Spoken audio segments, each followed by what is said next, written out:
to the Whiteinch Centre's Creativity Connects channel.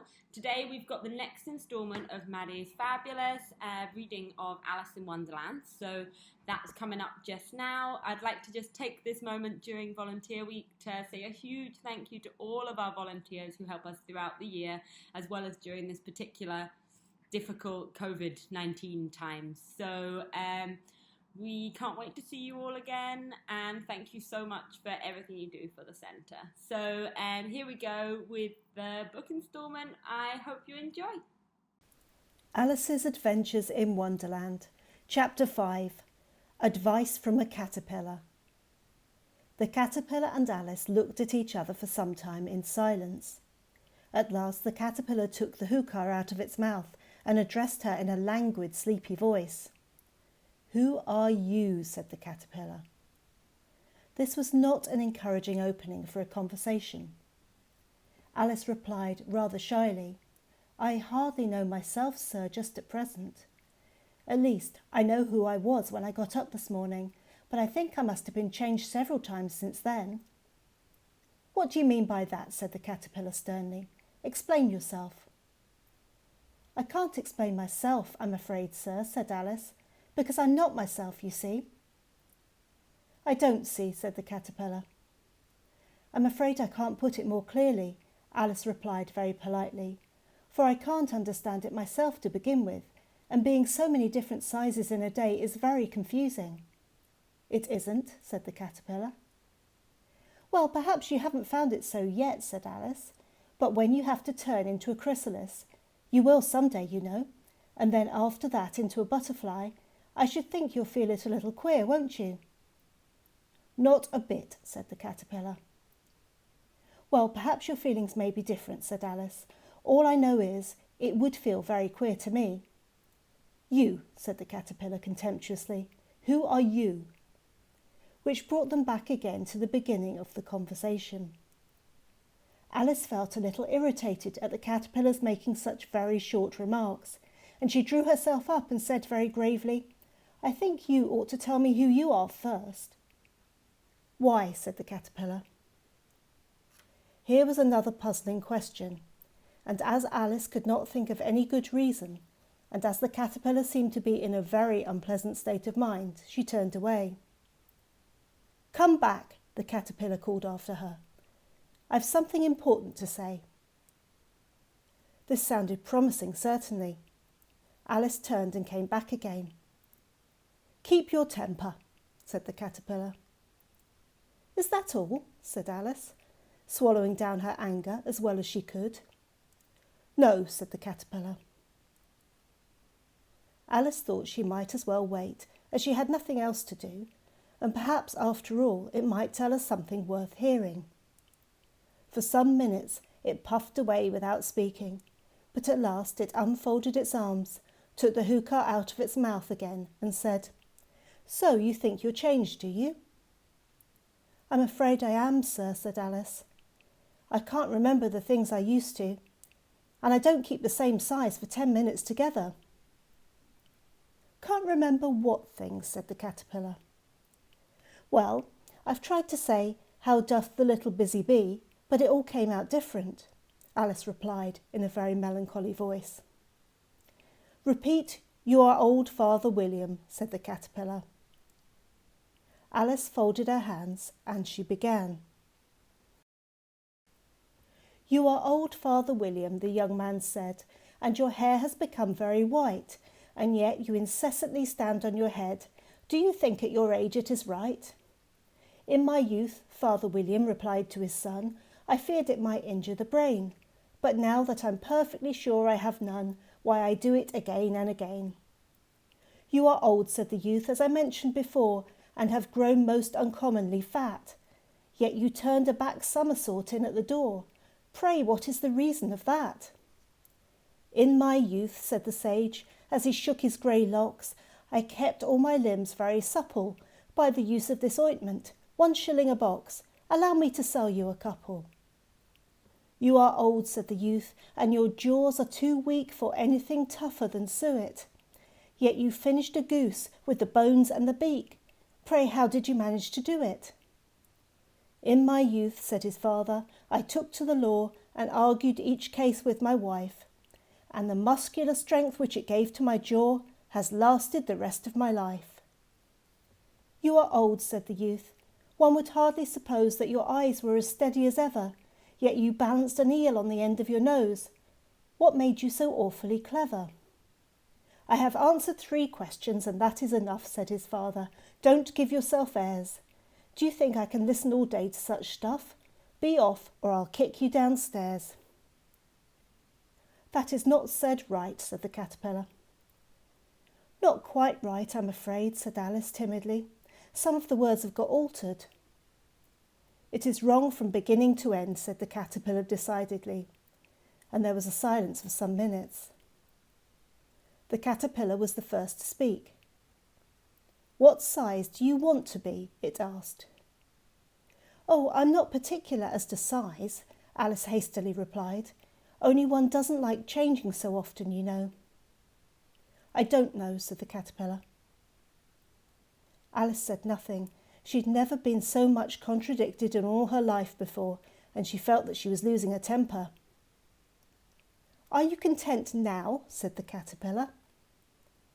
Well, I should like to be a little larger, sir, if you wouldn't mind, said Alice. 3 inches is such a wretched height to be. It is a very good height indeed, said the caterpillar angrily, rearing itself up as it spoke. It was exactly 3 inches high. But I'm not used to it, pleaded poor Alice in a piteous tone, and she thought to herself, I wish the creatures wouldn't be so easily offended.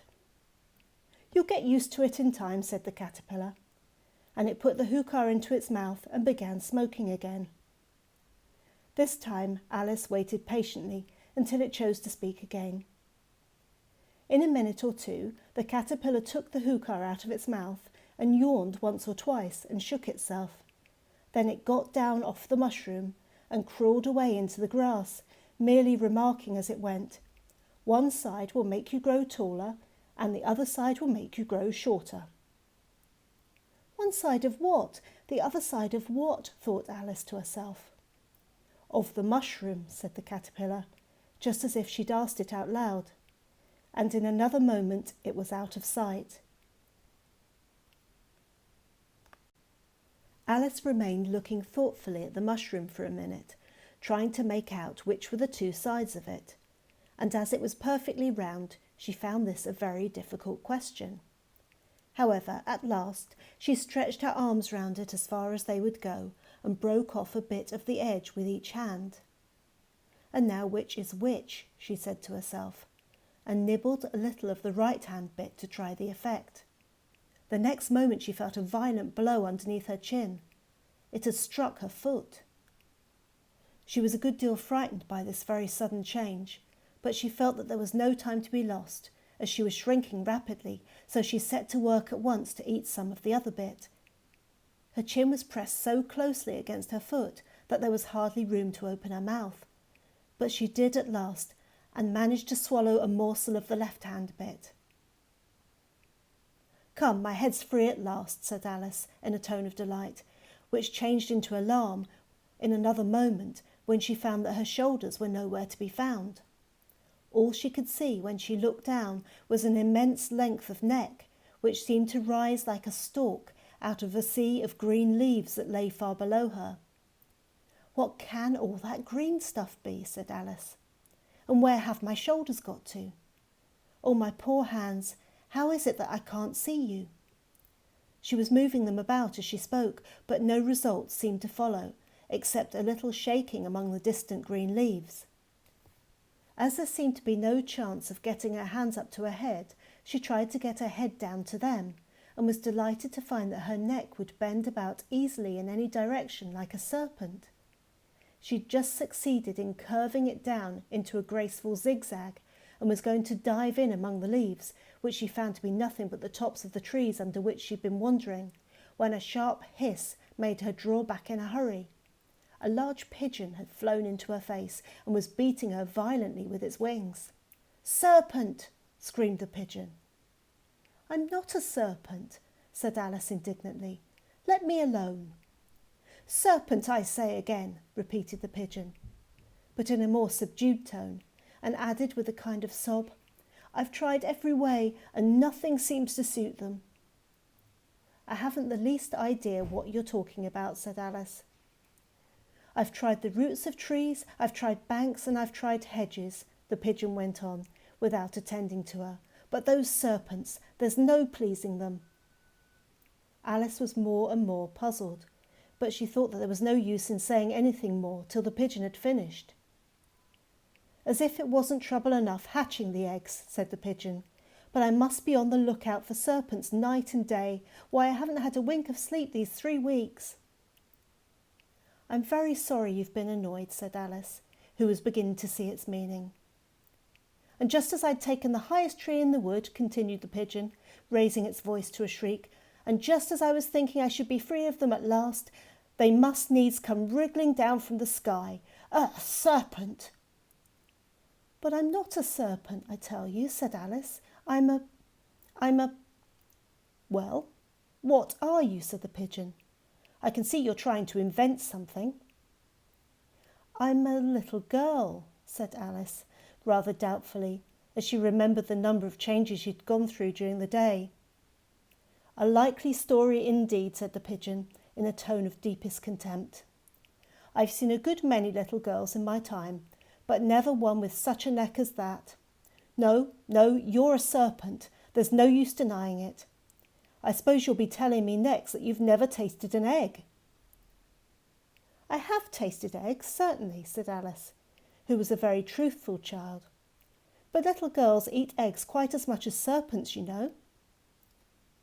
"I don't believe it," said the pigeon, "but if they do, why then they're a kind of serpent, that's all I can say." This was such a new idea to Alice that she was quite silent for a minute or two, which gave the pigeon the opportunity of adding, "You're looking for eggs, I know that well enough." "And what does it matter to me whether you're a little girl or a serpent?" "It matters a good deal to me," said Alice hastily. "But I'm not looking for eggs as it happens, and if I was, I shouldn't want yours. I don't like them raw." "Well, be off then," said the pigeon in a sulky tone, as it settled down again to its nest. Alice crouched down among the trees as well as she could, for her neck kept getting tangled among the branches, and every now and then she had to stop and untwist it. After a while she remembered that she still held the pieces of the mushroom in her hands, and she set to work very carefully, nibbling first at one, then at the other, and growing sometimes taller and sometimes shorter, until she had succeeded in bringing herself down to her usual height. It was so long since she'd been anything near the right size that it felt quite strange at first, but she got used to it in a few minutes and began talking to herself as usual. "Come, there's half of my plan done now. How puzzling all these changes are. I'm never sure what I'm going to be from one minute to another. However, I've got back to my right size. The next thing is to get into that beautiful garden. How is that to be done, I wonder?" And as she said this, she came suddenly upon an open place with a little house in it about 4 feet high. "Whoever lives there," thought Alice, "it will never do to come upon them this size. Why, I should frighten them out of their wits." So she began nibbling at the right-hand bit again, and did not venture to go near the house till she'd brought herself down to 9 inches high. Thank you so much for that, Maddy. Just a quick reminder to everyone, if you've got anything that you'd like to share with our community, if you want to volunteer with us, just remember to send us an email to this email address or give us a call. Don't worry if you've not made any videos before, that's why I'm here to help you make those into videos to post. So get in touch, and we look forward to hearing from you soon. Bye-bye.